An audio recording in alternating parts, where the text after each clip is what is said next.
Today we're gonna find out how strong the US military really is. From a European's perspective, let's react.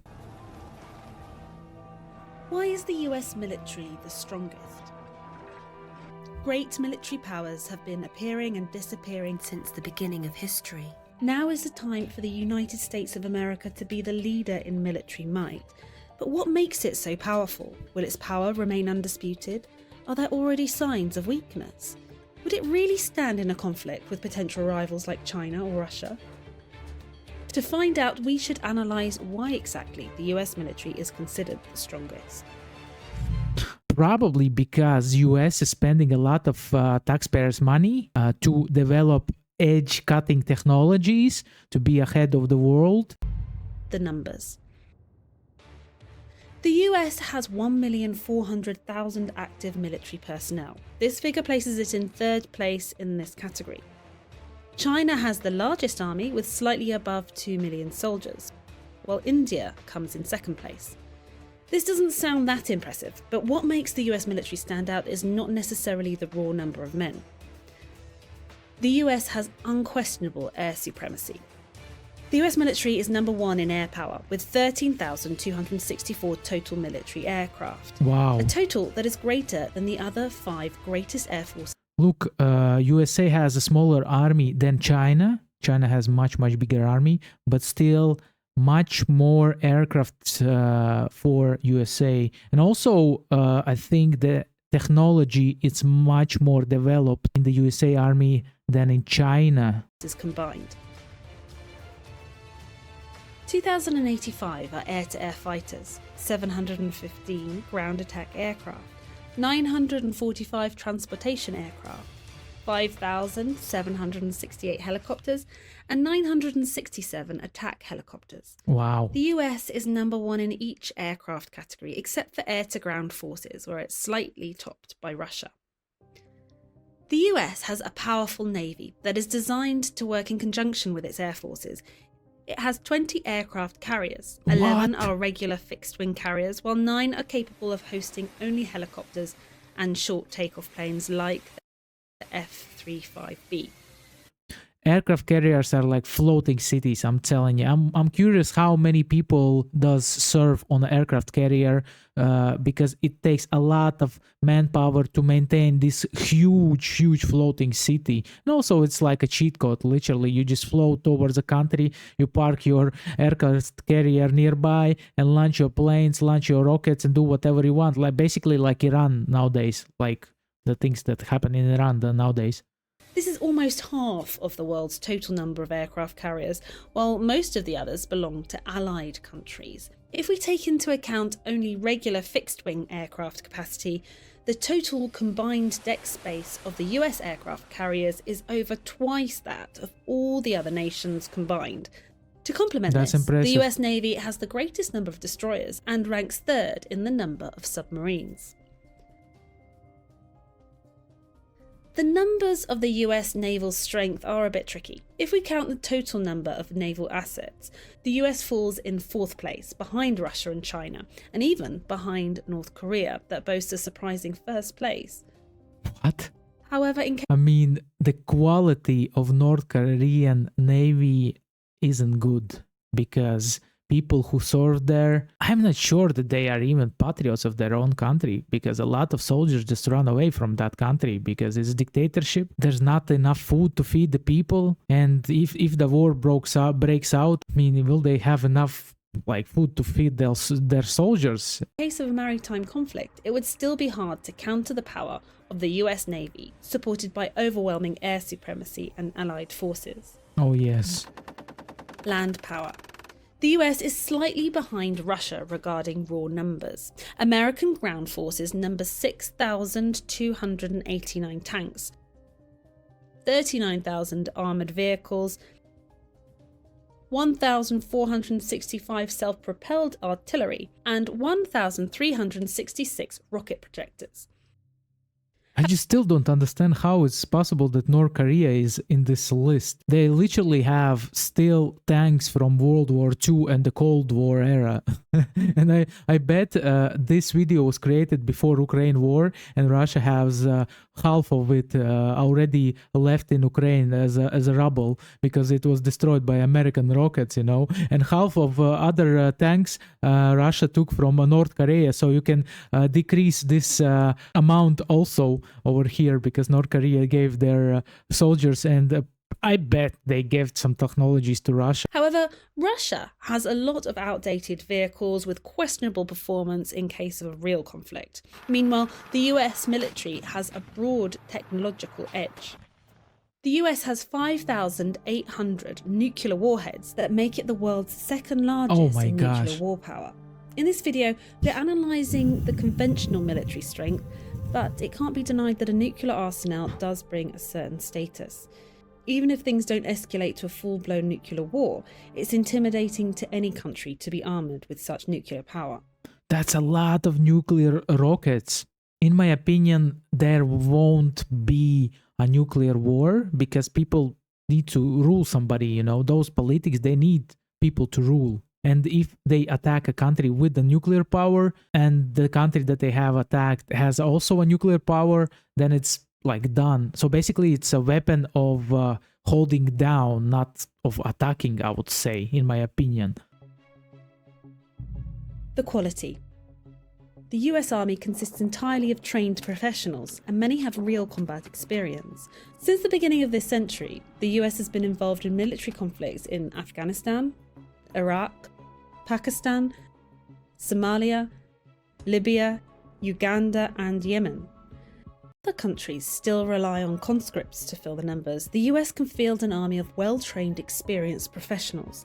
The equipment, the military assets, and the technology used in combat have excellent quality. This is the defining reason why US casualties are usually fewer than those of their adversaries. Also, it's very interesting that for me as a European to see that you don't have such a big corruption in army. Because usually where is corruption, there is a lot of bad weapons, outdated weapons, bad care about their own soldiers. But US soldiers are famous for saving their people. If soldier is in danger or he's wounded, US soldiers won't leave him behind. They will come and get him because it's their guy. A strong ability to project power is another defining trait of the United States military. Size, technology, and experience are nothing if you can't reach the enemy. Power projection is the ability of a state to deploy and sustain forces outside its territory.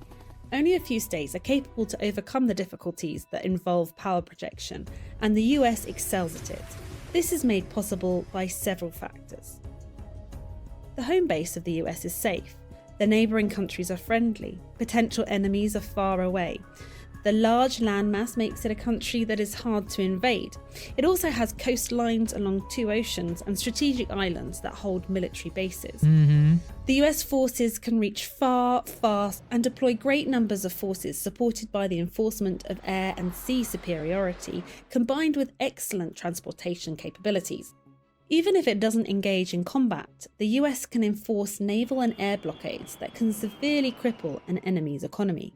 The US has by far the largest network of military bases operating outside of its territory.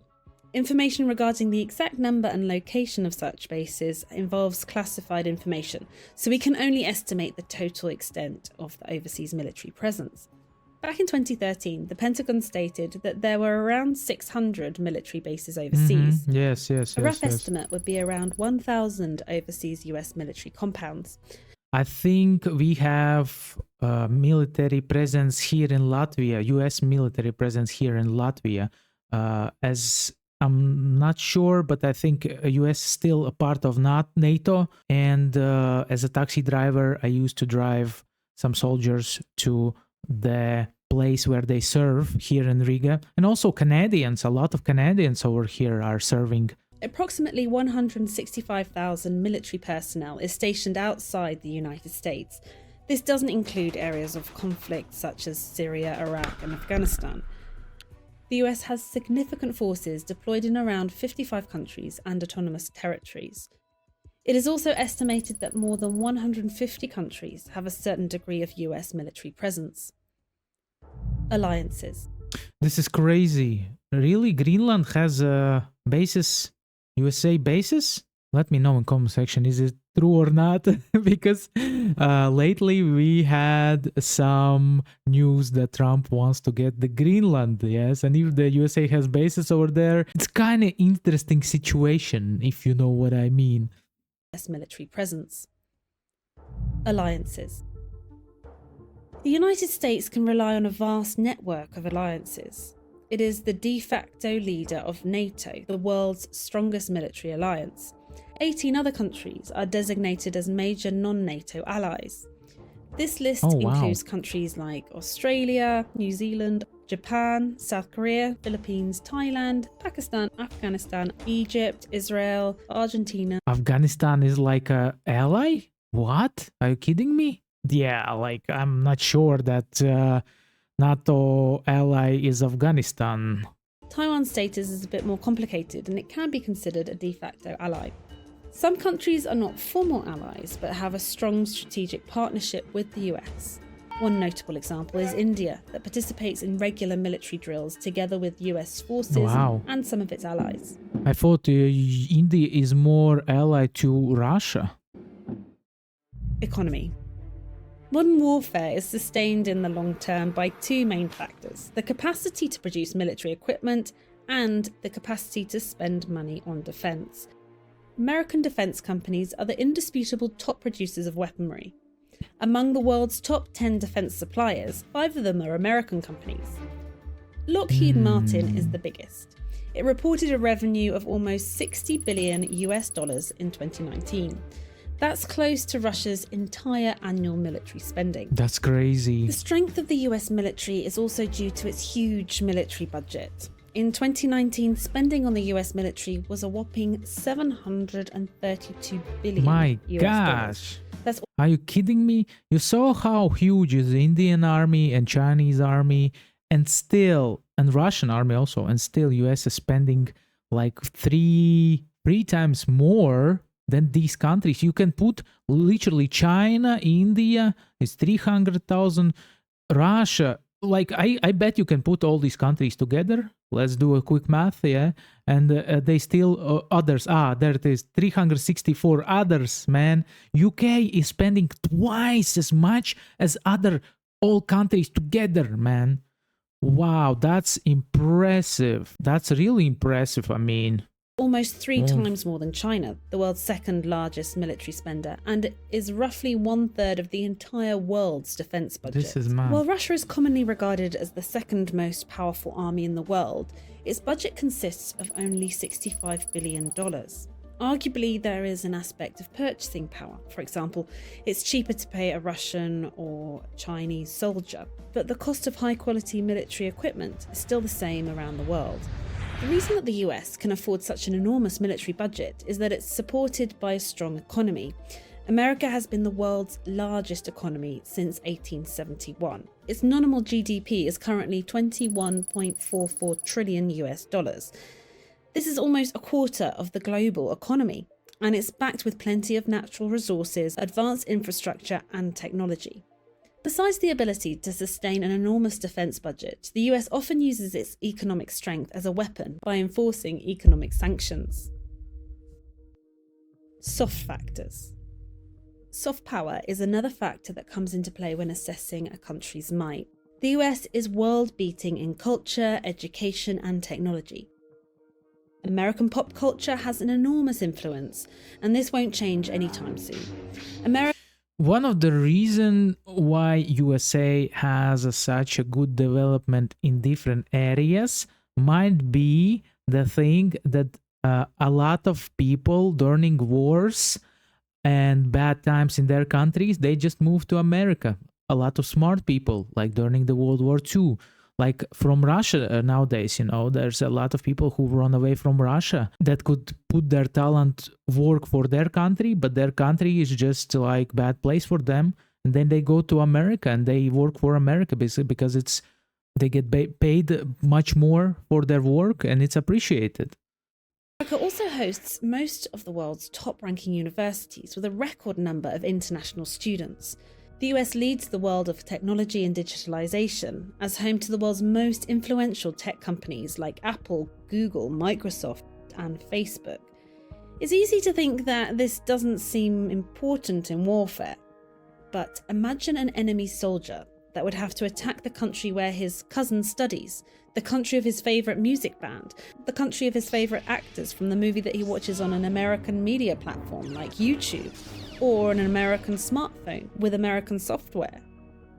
Finally, there is another critical aspect. It is called the will to fight, and this is the single most important factor in war. The will to fight is the disposition to engage in combat, the determination to keep fighting even when facing precarious odds, and finally to win. At an individual level, a soldier with a low will to fight will avoid engagement with the enemy and is likely to flee when things get tough. A battle is won when the enemy's will to fight is broken. Wars don't end when one military destroys the other. Wars end when one side grows weary of fighting, doesn't see any further purpose in the continuation of the conflict, and gives up. I'm just curious, how long does Russia will continue their war in Ukraine? Because it's like fifth year already, 5 years. The World War II wasn't so long. And of course, I understand that we have different technologies nowadays and the war was different back then. But still, Russian soldiers are dying, Ukrainian soldiers are dying. A lot of soldiers are dying every day, and it's hitting the economy very hard for Russia, man, and it's impacting Europe also, and it's very sad. And nobody needs it. They need to stop. Really, they need to stop. The national will to fight is what keeps a nation fighting. This is commonly linked to a sense of patriotism, national identity, and motivation generated by the idea that one fights for what is right. In the past, this has been a strong point of the US, as Americans have been fighting against dictators and terrorists that lacked concern for human life and dignity. In contrast, the USA has been regarded as a country that embodies values of freedom, democracy, and rule of law. It was the country that defined such values. Even more, it was the country that was willing to fight for these values. The American soldier has been motivated by a sense of moral supremacy rooted in the country's Christian tradition. However, America doesn't seem to be so cohesive in its values anymore. There are many factors intertwined that provoke this. It's a complex topic that deserves a study on its own. But the outcome is that America is now a country that is greatly divided among ideological lines and systems of belief. Many of its citizens are not sure what to believe in anymore, or even what they stand for. There have been many lessons in history. Small nations became great empires by holding high moral standards along with a disciplined and motivated army. A great empire's fall was usually preceded by internal strife and moral crisis. The final story of the United States of America as a global power is not yet written. The nation's strength rests upon its citizens and their decisions. It's a matter of this great nation getting back its cohesion and moral compass. That is, if it wants to keep its status as the world's greatest superpower and defender of freedom. In my opinion, as long as Americans have this patriotic spirit that you guys have, which is phenomenal, I think everything will be cool for you. You will still be the dominant power in the world, fighting for democracy. And also, I'm thinking about the question, why does US needs such a huge spending on their army? And the answer is, if USA will have a smaller spending than, let's say, China or Russia, then China and Russia will take over the world. Easy as that. And for me, as a person from a small country, in World War II, for people who don't know, Latvia was taken over by Germans, by Soviet Union, and then again by Germans, and then again by Soviet Union. So we got messed up a bit. In my opinion, it's better to be under democratic country than under totalitarian country with a dictatorship. Thank God to NATO, thank God to allies. And I'm grateful for this peaceful life that you guys and our NATO allies help us to achieve. So thank you for that. Also, don't forget to check out my other reaction videos. Yeah, they are nice. And like, subscribe, click the bell for notification, and see you in next reaction videos. Bye.